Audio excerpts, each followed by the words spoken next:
Bienvenidos a Terapia Política, un programa de radio en línea enfocado en el acontecer político y dedicado a sanar a nuestra sociedad. Producido por Nicolás Villamoya. Pesimismo del intelecto, optimismo de la voluntad.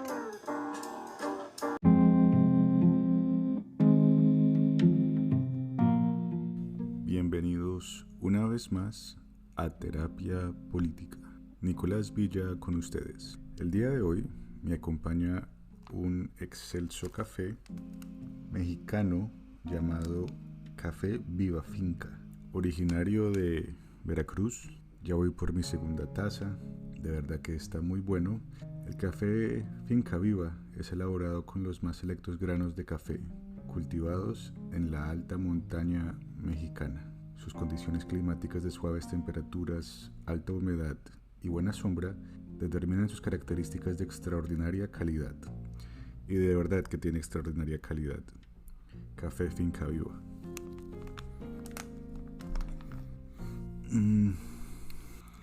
Interesante que la taza de hoy sea una taza de café mexicano, puesto que me encuentro leyendo sobre Pancho Villa, entre otras cosas, quien, a pesar de las múltiples teorías que hay sobre sus orígenes, es claro quién era su madre y no quién era su padre. Una de las teorías que rondan, por lo menos en la cabeza del autor mexicano a quien estoy leyendo, es que inclusive podría tener padre colombiano. Vaya uno a saber.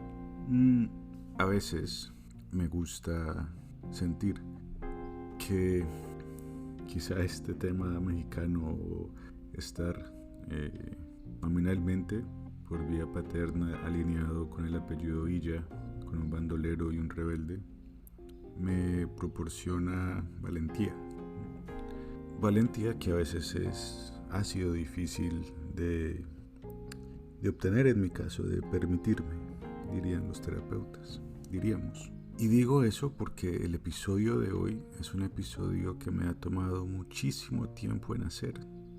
Todos tenemos esta noción de que el egocentrismo es igual a narcisismo, y metafóricamente podría ser cierto, pero no todo egocentrismo está tan contento con su reflejo, o tan orgulloso, o tan satisfecho. En algunos casos el egocentrismo opera de manera distinta, opuesta inclusive. Algunos de nosotros no nos gusta nuestro reflejo o no nos gusta que nos vean. Nos sentimos quizás incómodos en el mundo. Y al igual que no nos gustan que nos vean, no nos gusta demasiado que vean nuestros logros, obras, sentimientos. No nos gusta mostrarnos, no nos entregamos con tanta facilidad. Uno de los grandes compositores europeos de música clásica, ya no recuerdo si era Schubert o Chopin, y como sea que se pronuncie, nunca quiso que su obra se conociera. Es más, hoy conocemos su obra porque después de que el músico muriese, un amigo abrió su baúl y le mostró sus sinfonías al mundo. Algunos de nosotros nos pesa figurar, tenemos cierta cobardía frente al mundo. Y por eso digo que este episodio me ha tomado mucho tiempo. Me llegó en un sueño inclusive. Si no es por ese sueño, quizá nunca me hubiese decidido que debo hacer esto. Debo denunciar a un traidor. Ya regresamos en Terapia Política.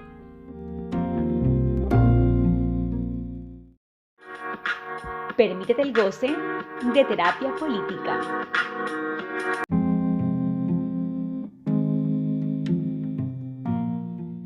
Regresamos. Los terapeutas también dicen que del tamaño de mi miedo es el tamaño de mi deseo. Así que si una parte de mí teme que las personas escuchan esto que estoy diciendo, otra parte lo desea bastante, y que sean muchas. Es mi fantasía catastrófica. Entonces voy a denunciar, como ya dije, a alguien quien básicamente ha usurpado algo que considero muy mío, muy propio, no en el sentido de la propiedad privada, no espero dinero por esto. Sí espero el reconocimiento frente al tiempo, las ganas, el esfuerzo y el corazón que le puse a un conocimiento que me llevó años obtener y que ingenuamente, torpemente, compartí con una persona que no era de fiar. Yo conocí a Tomás Molina en la universidad. Lo primero, antes de conocerlo, lo primero que me dijeron de él es que era monárquico, esclavista. Y yo, que siempre he sido una persona autodeclarada de izquierda, pues me dijeron que claramente lo odiaría, ¿no? Y me dijeron, la mayoría de personas ya lo hace. Así que me pusieron esta expectativa, ¿no? Casi como que una expectativa de confrontación. Y cuando por fin conocí a Tomás, bueno, básicamente nos llevamos muy bien y nos volvimos muy buenos amigos, quizá los mejores amigos. Duró años nuestra amistad, tuvimos muchas aventuras juntos, fuimos a fiestas, conocimos personas, en fin. Siempre, eso sí, discutíamos, sobre todo en redes sociales, como buenos adolescentes que éramos, o bueno, adolescentes mentalmente, si bien ya no tanto en años, tendríamos, no sé, 19, 20, 21 años, no sé.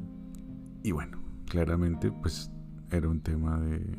Sentí, por lo menos en este reflector de proyecciones que son las redes sociales, en este caso Facebook, la necesidad egoica de corregirme, y yo tenía mi necesidad egoica de cuestionar lo establecido, de cuestionar lo que el discurso oficial, llamémoslo así, ambos siendo estudiantes de una facultad de gobierno y relaciones internacionales, o bueno, ciencia política, relaciones, lo que sea. Alguna vez yo escribí un artículo que menciona cómo las redes sociales son una suerte de gran otro lacaniano. El gran otro es dice Lacan, una metáfora para Dios, o Dios es o la idea de Dios, por lo menos, ¿no? Aquí, bueno, mi visión ha cambiado mucho, pero la idea de Dios, por lo menos, es otro nombre para el gran otro, y es otro nombre para el Padre. Eso yo, bueno, alguna vez escribí sobre eso, hace mucho, sobre las redes sociales que tienen esa función, que de alguna manera lo que sucede en redes sociales es lo que realmente está validado por el gran otro, porque precisamente es, digamos, lo que queda registrado en la esfera pública, o por lo menos sentía que eso estaba pasando en la medida en que cada vez más las redes sociales estaban tomándose la esfera pública, de una manera que me parece a mí es totalmente nociva y que no lleva a ningún tipo de buen puerto. Pero bueno, en todo caso, más allá de eso, para volver a nuestra historia, Tomás era básicamente el buen muchacho, el buen hijo del discurso oficial, inclusive más papista que el Papa, esclavista, libertario, monárquico, reaccionario, e iba por el mundo o por las redes sociales buscando contrincantes. Y me encontraba a mí, que en todo caso, como era mi amigo, intentaba, ¿no? Leyendo esos diálogos, me doy cuenta que siempre desde un lugar como terapéutico, comprensivo, no, mira, y a veces ya más exaltado, eso es una idiotez, eso es una bobería, no seas bobo, bueno, en fin, eran peleas por redes sociales largas, etcétera, y aún así éramos buenos amigos. Me dan ganas de ahondar un poco en esta explicación del gran otro, qué pena, no me puedo resistir. Piensen si esta cara que presentamos en redes sociales hasta cierto punto no es la cara que presentamos a nuestro papá como niños chiquitos, ¿no? Estoy en contra de la autoridad, estoy en contra del discurso oficial. Así nuestro papá también no nuestro papá real, sino nuestro papá, digamos, llamémoslo psicoanalítico, a nuestro papá prerracional. El papá que se nos forma a nosotros es un papá antes inclusive del habla, por eso lo nombro así.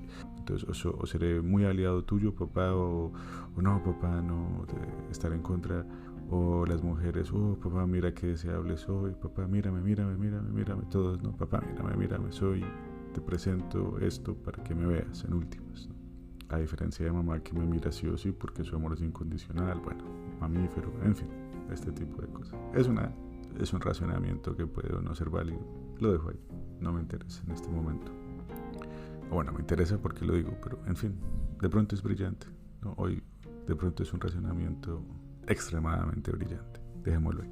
Bueno, en fin, siguió la vida, seguí siendo amigo de Tomás, seguimos con nuestras peleas,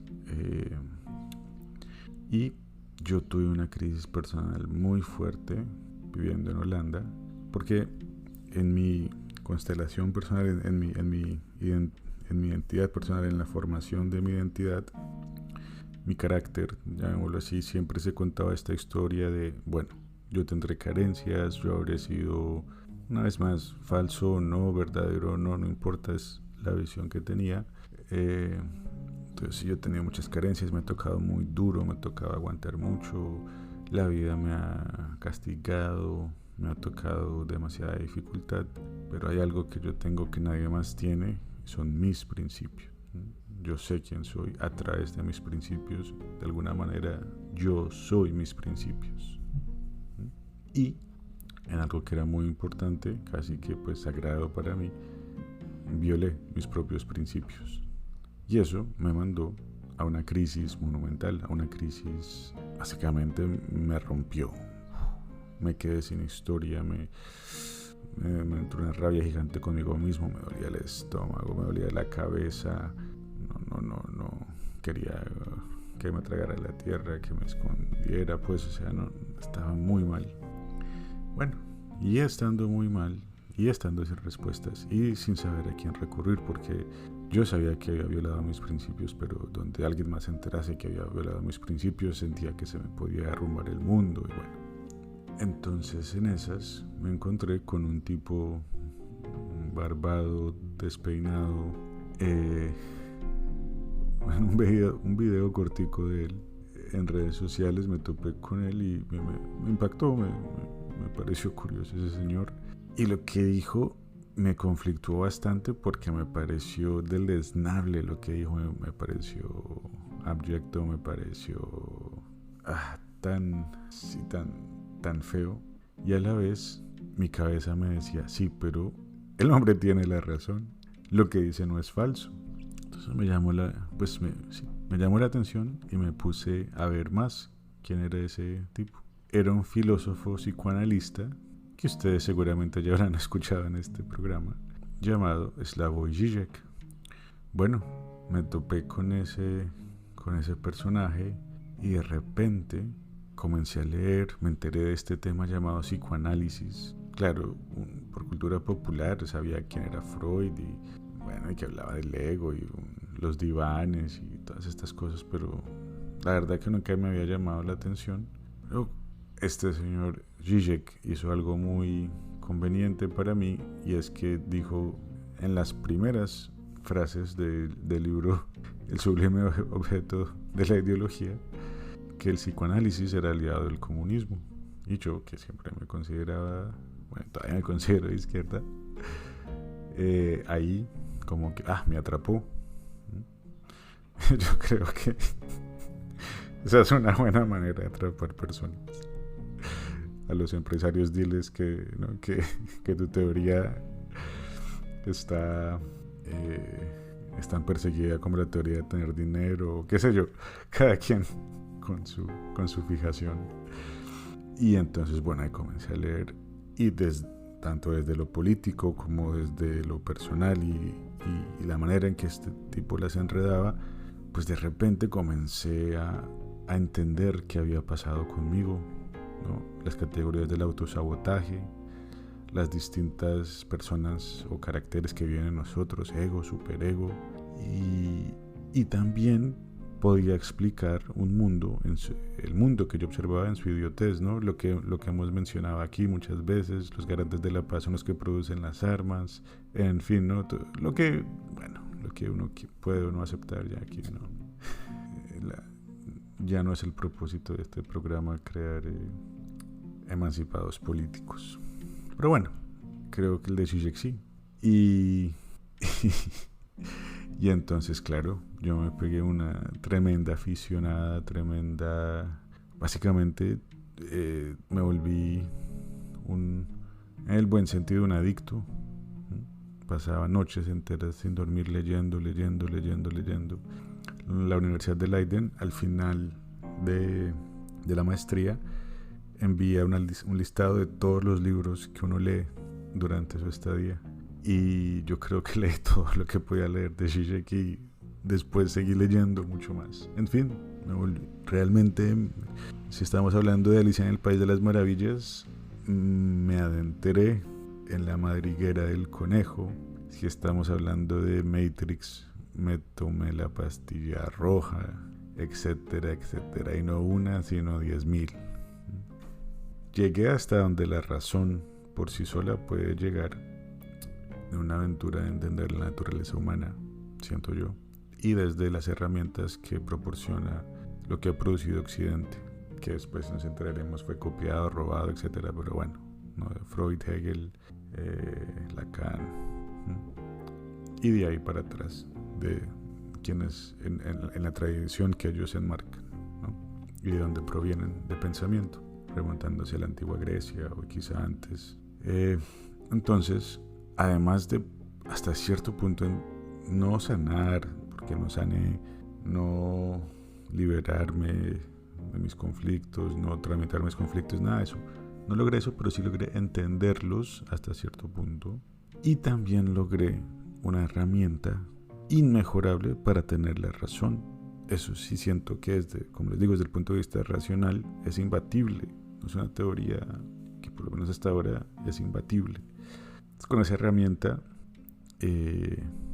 llamada psicoanálisis, a través de Zizek obviamente, comencé a ganar debates.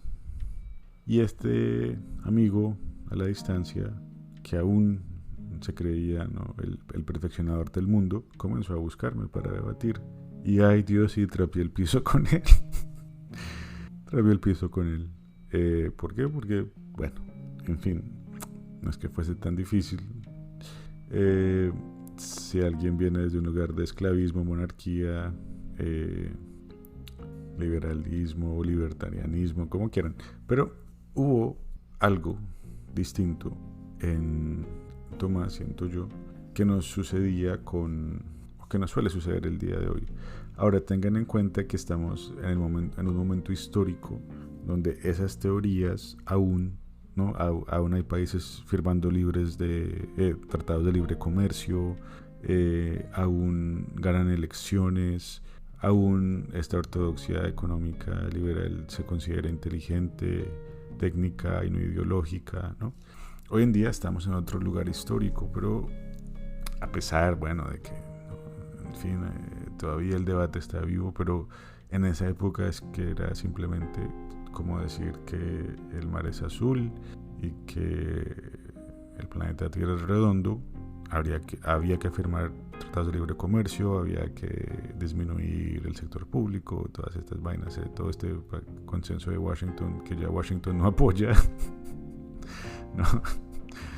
Que hoy en día Washington no apoya, pero que en ese momento sin duda, ¿no? Todo este NAFTA y que la Unión Europea también no le echemos, la Unión Europea y la derecha latinoamericana y en fin en muchos lugares era el deber ser. Entonces pues con Zizek básicamente, si uno lo aplica bien, lo entiende bien, pues gana cualquier debate, ¿no? ¿Contra quién? Contra el que sea, desde la razón, imbatible. El problema me daría cuenta después yo mismo, es que la razón misma no es imbatible. Pero bueno, Tomás tenía o no sé si lo acorralé lo suficientemente bien, también voy a reconocer, lo dejé en un punto donde básicamente tenía que conceder que estaba equivocado. Y ya yo había regresado a Colombia y entonces claramente concedió que estaba equivocado, pero lo hizo en privado. En público lo que hizo fue básicamente cerrar su cuenta de Facebook, donde claramente había sido derrotado. Ahora, hoy lo digo así. En ese momento, también revisando los textos y eso. Pues no era tanto una derrota, sino era otro tipo de clamor el que yo le hacía a Tomás, otro pedido, y era más este tema de síndrome de apóstol. Tengo este conocimiento, ¿no? Como recíbelo, ¿sí? No es que yo fuese salvado, sino recibe este conocimiento que es tan bello y tan poderoso. Como amigo, pues como que no tenía que saber lo que soy, que es precisamente parte de este tema de la ideología, ¿no? Cómo nos ofusca y cómo no sé qué, o bueno, en fin. Y entonces este podcast va a salir bueno.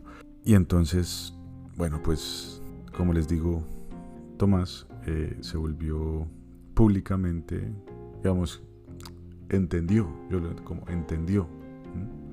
Eso sí, me pareció siempre curioso que ver, yo siempre, bueno, creo que todavía es así, tuvo tanta vergüenza que le tocó cerrar su Facebook, ¿no? Como, hoy lo puedo entender de una manera mucho mejor, pero en ese momento simplemente dije, uy, tanta vergüenza que cerró Facebook. Bueno, supe que tenía Twitter, en fin.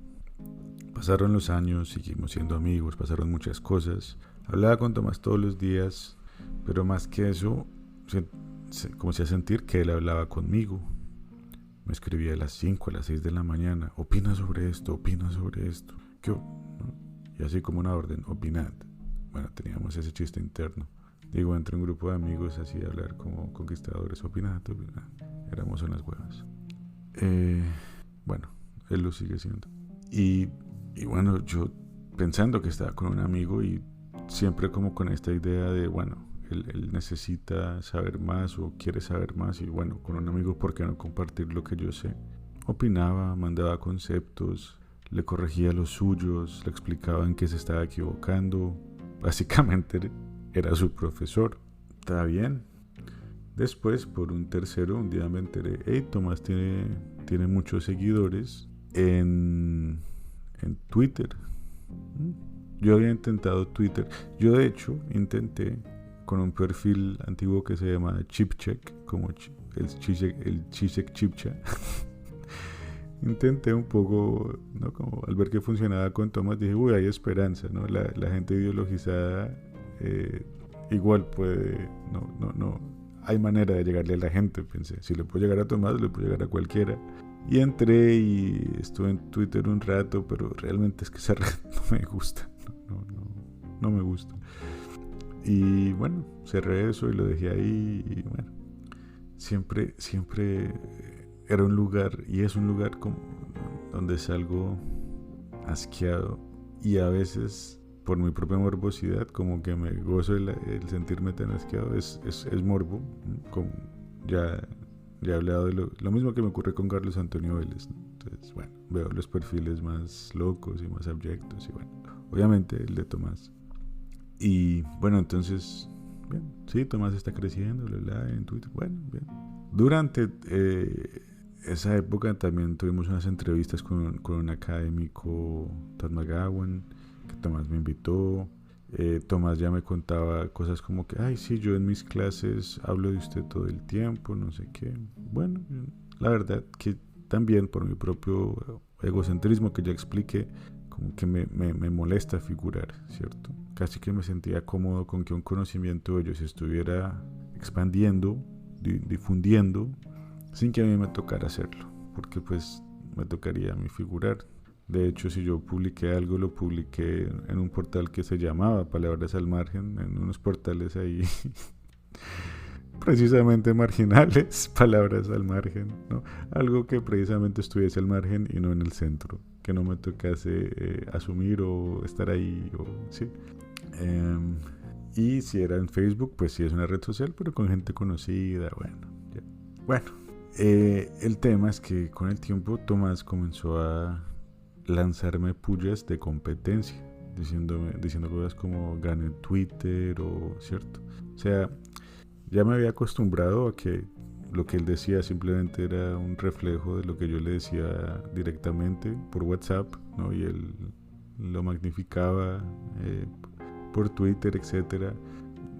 No quise ver que me estaba plagiando o que me estaba suplantando. Hasta quizá participé en ello activamente, no.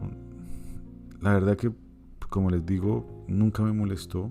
Antes era funcional a mi egocentrismo de no querer figurar, hasta que entré a una formación cuyo nombre lo dice todo, que transforma a las personas. Y llegó el día en que sí me molestó, que pum, hice conciencia de que este man me está suplantando, hice conciencia de que este man está robando todo lo que yo, ¿no? Y hice conciencia de que este man instrumentalmente me ha robado por años, me ha suplantado, como quieran decirle. Está tomando un conocimiento con el que yo me topé, con el que me encontré, y lo está presentando como si fuera de él. ¿Y por qué lo digo hoy así?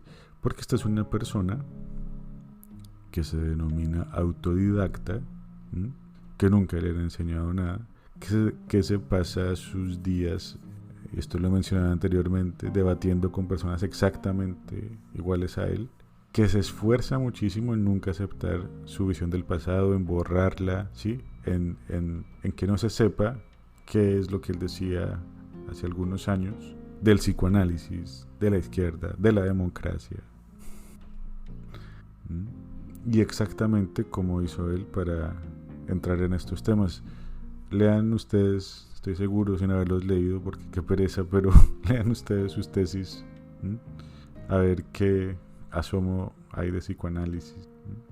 De pronto, me imagino que ya para cuando él era doctor, porque ese es otro de los temas, tiene un doctorado en filosofía y se la pasa hablando de lo que yo le enseñé, que además en todo caso pues son las palabras, pues yo siempre lo digo, son las palabras de otro tipo que se llama Zizek y otro tipo que se llama Lacan y otro Hegel y bueno mis autores, Byung-Chul Han, Ha-Joon Chang, Lacan, Freud, bueno. Y bueno, sí, es doctor en filosofía y no sé si alguna vez habla supuestamente de los autores a los que dedicó precisamente sus tesis de pregrado y maestría, etc. Y asumo yo de doctorado que es un reaccionario. Entonces, bueno, y el otro día estaba surfeando la red y me encuentro con El Espectador y me encuentro que Tomás Molina publica una columna y me encuentro con que básicamente, ¿no?, habla de personajes estadounidenses, de la política estadounidense, con ejemplos que da Zizek de ojos bien cerrados, en fin. Y el nivel de suplantación llega a tal que, o sea, es que yo espero que quede claro cuál es mi conexión y mi respeto y mi conexión vital o por qué le tengo aprecio en todo caso a la teoría de Zizek, porque me sacó de un momento difícil, porque de alguna manera me dio luces para seguir en la vida, ¿sí? Ya en una crisis grande, por allá solo, lejos. Y si yo tengo alguna relación o alguna, no fijación, pero si me enfoco en la política estadounidense, etcétera, es porque pues soy ciudadano, porque también soy estadounidense, ¿sí? Porque soy ciudadano de acá, vivo acá. Si he sido profesor de inglés es pues porque crecí acá y hablo el idioma. Y aquí está este personaje que habla de psicoanálisis, habla de Lacan, de Ha-Joon Chang, se pelea contra los libertarios, ha sido profesor de inglés, se la pasa hablando de la política estadounidense de Estados Unidos. O sea, realmente es hasta ahí bien. Si alguien quiere ser mi discípulo o imitarme o suplantarme, pues bueno, suplantarme ya no. Es más, yo lo único que hubiera pedido de todo esto es simplemente con que él fuese honesto en decir, hey, sí, yo como que estoy copio a esta persona o tomo esto de esta persona o admit, pero no, es a suplantar, como a reemplazar, hasta que yo digo, no, pues ya está bien. La calidad, obviamente, pues de ahí en adelante, o sea, la calidad, pues ya se imaginarán, ¿no?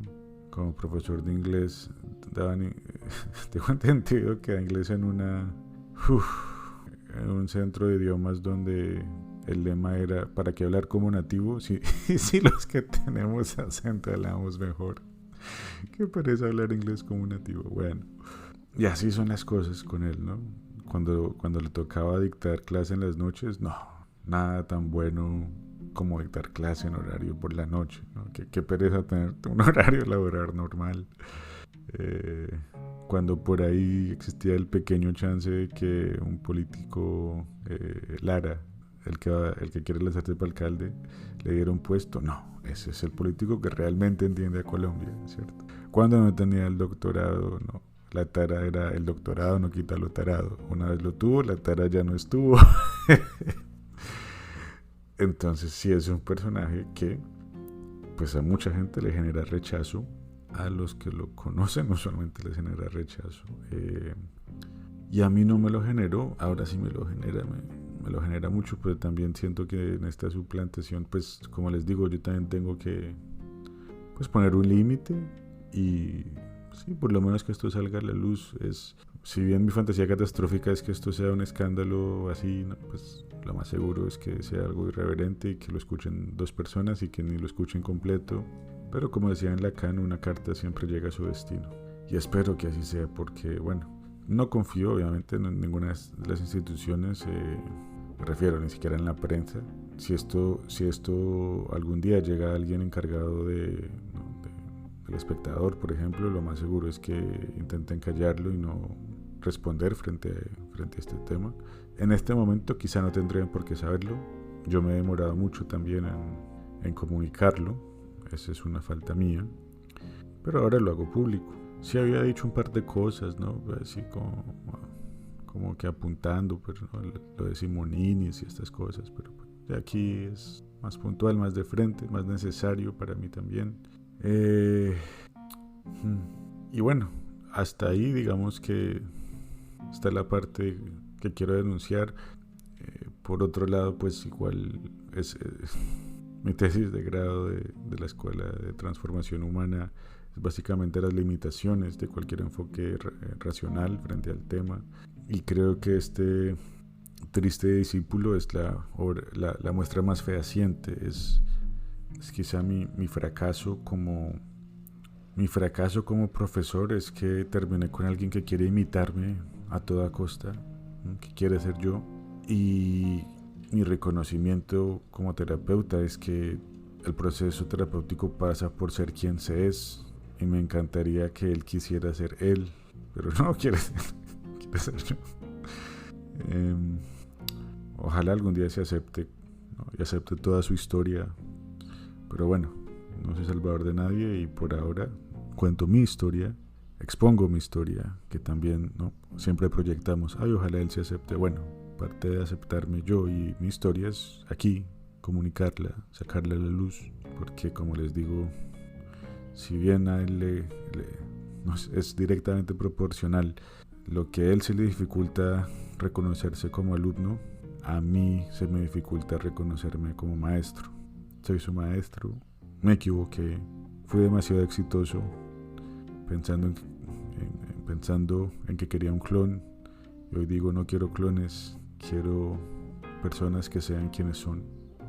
He tenido varios estudiantes ya durante bastante tiempo y claro, en una universidad es necesario, ¿no?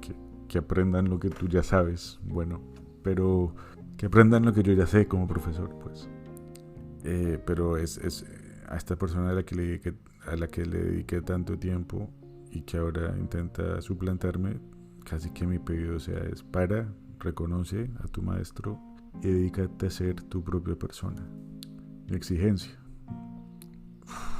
Y me queda a mí también de enseñanza, como maestro, como profesor, ¿por qué no como iniciado en ciertos temas? No se trata de alguna manera quiero que ya me descabece, no a mí literalmente, me gusta mi cabeza y quiero que esté sobre mi cuerpo, y mi cuerpo también lo quiero presente, o más bien que esté encima de mi cuerpo y no mi cuerpo debajo de mi cabeza. Pero sí quiero que ya sea su propia persona, que no diga tanta palabra muerta, que cree sus propios ejemplos y que pueda reconocer, que pueda también tener la gratitud de quienes, y en mi caso, de quien tanto le dio, y ojalá que sea su propia persona. Repito, como institución, pues El Espectador, no sé en qué momento decidió que los tuiteros son columnistas válidos. hasta donde sé realmente es lo que es, un tuitero. Tiendo a pensar, no estoy seguro, insisto, el espectador no tendría por qué saber esto, pero ahora, después de esto, digo sí tendrían por qué saberlo. No sé, igual tiendo a pensar que muchos de nuestros intelectuales, columnistas, digo en Colombia, están ahí porque conocen, porque tienen un amigo adentro, básicamente. No por un mérito académico, sino porque tienen un amigo adentro, en los medios o donde sea. Y eso es lo que los vuelve, sobre todo en la prensa escrita, porque en la prensa... yo estaba en medios visuales, en canales, y es básicamente, sí, ellos sí llaman a las universidades y dicen, ¿quién no? Hay un profesor que sepa de esto. Doy fe de eso.